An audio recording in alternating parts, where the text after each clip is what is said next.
When people open the Bible to Genesis, they bring a framework with them, whether they know it or not.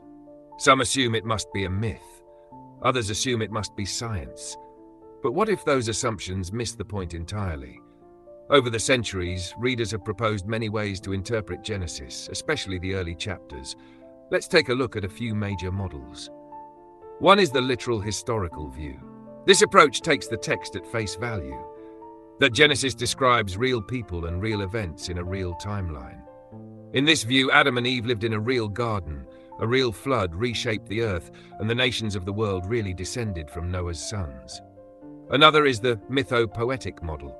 Here the stories are symbolic, not because they're false, but because they're meant to convey truths through imagery. Adam represents humanity.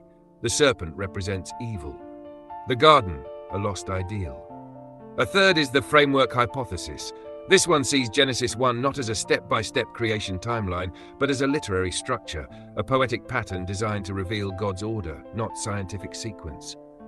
Others read Genesis as theological polemic, that is, a direct challenge to the pagan creation stories of the ancient world. This view sees Genesis not as myth, but as a correction of myth, revealing one God, not many, and order from chaos, not chaos as divine.